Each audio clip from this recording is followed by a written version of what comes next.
Hey everyone, this is Ryan with the homesteadconsultant.com. You can see behind me a rabbit tractor and a chicken tractor that we're already using. We're going to be using some more chicken tractors that we build for some chicks that we're going to be running this summer. And so I'm going to go through all the parts and pieces, how to assemble, and what the final result will look like. We'll start with the final product so you can see what it'll look like, and then you can jump back to the video where I'm going to go through all the parts and pieces and sizes that you need. All right, so this is one of our chicken tractors currently being used for pet rabbits. I'll also have a video down the road about how you can tractor rabbits in this without them digging out. But for now, I'm going to explain the basics of the tractor and how it's laid out. So here we have the basic layout of the chicken tractor and the 4 different sizes of pieces that you're going to need. These 2 pieces are 96 inches. The outside pieces, this piece and the one over there, are 48 inches. And this piece on the far end here is actually 45 inches. This piece is a 36-inch angled piece. This is actually a deck baluster or deck spindle. You can get them in large quantities so that they're already pre-cut and ready for you with these 45-degree angles on either end. Or you can make your own, and they can be shorter so you use less material and save quite a bit of money by doing it yourself. On top of that, you'll also need a 48-inch chicken wire, so 48-inch tall. In this case, you'll need 24 feet to get all the way around the chicken tractor. I would recommend having at least 26 feet per chicken tractor. Pause here for measurements and quantities. All of these 2x2s are ripped down from 2x4s on a table saw, which save us a considerable amount of money, and we are using 2x4x8s and cutting them down to size after that. These pieces here are the 45-inch pieces that we talked about prior. These are the angled spindles for the 36-inch angled spindles. This is also a 45-inch piece. These 3 pieces here are the 95-inch sections, and the pieces on the end here, these 3 pieces here, are the 48-inch sections. Here you can see us building the bottom of the chicken tractor. That is the 48-inch pieces and the 95-inch pieces put together. Now I'm putting on the 45-inch tall pieces for the height of the tractor. Again, 48-inch pieces on either end there, and then the 95-inch piece on top of that. So essentially I'm making 3 of those platforms. This is installing the angled pieces as well as the chicken roosts. And those roosts are a little bit off the ground to bump them along and keep them from getting harmed when we pull the tractor.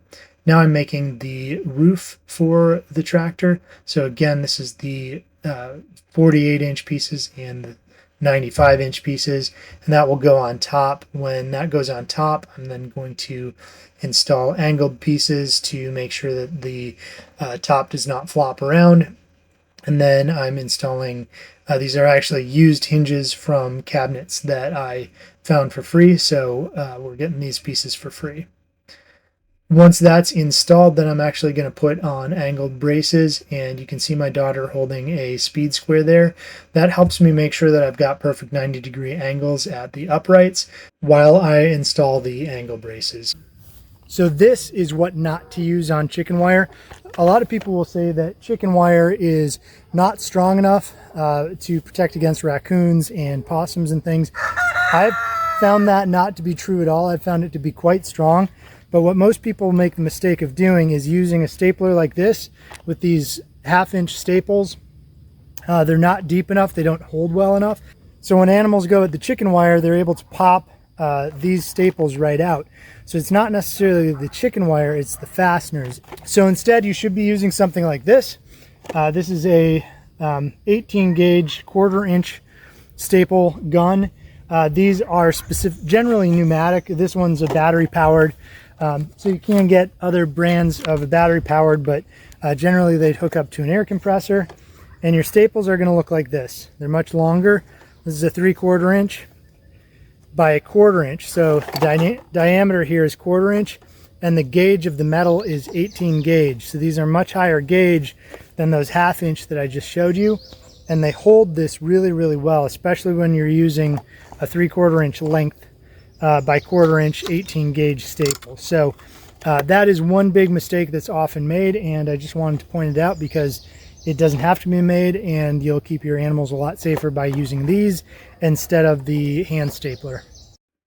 Here I'm installing the roof, and most roof pieces that you can get easily from a Lowe's or Home Depot are going to be 8 feet long, which is why we cut those 96-inch pieces down to 93-inch pieces, as when we put the pieces on the end, that makes the 96 inches and therefore 8 feet that our roofing will cover. So it makes sure that our roofing covers the entire tractor. This is one of my favorite tools. It is an angle grinder with a diamond cutoff wheel on it. So this is a metal diamond cutoff wheel as opposed to your standard cutoff wheels. If you've ever worked with a angle grinder before, you'll know that cutoff wheels are highly prone to basically exploding and flying off at extremely high rates of speed. They also wear out really quickly, so you only get a certain number of cuts. Even if you're using them correctly, both of those problems are a consistent issue, and if you use them in any way improperly or accidentally do something that isn't quite right with them, you have a high chance of explosion of those cutoff wheels. So this reduces that risk. I can cut off things like screw heads. I can do metal roofing. I can actually cut concrete with these as well. So this is extremely versatile. It's about 15 bucks, which in my case is well worth it. You can see how worn that is, and there's still quite a bit of diamond material on the outside. So this does a great job, and I've probably put 200-300 cuts of metal roof into that, as well as cutting some chunks of concrete and other masonry material as I've been doing jobs. So this is about 2 years old. I use it constantly and it's still good. I highly recommend the small investment into this, both for your safety and for just the overall usability of it and practicality of it. So this thing is going to be my kickstand. I'll show that up close later, but what I've done is I've taken a screw and I've run it through, and then I've continued to run that screw to make sure to strip out that hole. So this will actually act kind of like a hinge and allow it to pivot. So here's what I've done. That piece is attached right here to this cross member.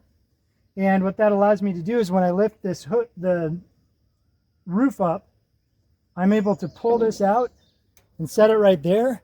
And it's actually a pretty strong, pretty sturdy connection. And then when I'm done, all I have to do is push the roof up slightly.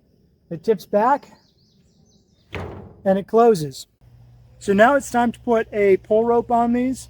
And there's a couple of things I want to do to make this as easy as possible. First of all, I've picked up these 3/4 inch sweeps. And what I do is I run the rope through those. Then secondly, I'm going to use these structural fasteners. They've got a big enough shank that I can tie the rope onto it without it damaging it. And they go in far enough to the structure that I should be able to pull the system around without damaging it. And then I'm using a 3/4 inch 90-degree sweep. These can be attained for a couple of bucks. And basically it gives a nice spot to grab onto so that the rope doesn't pinch into your hands and so that the tractor can be moved easily.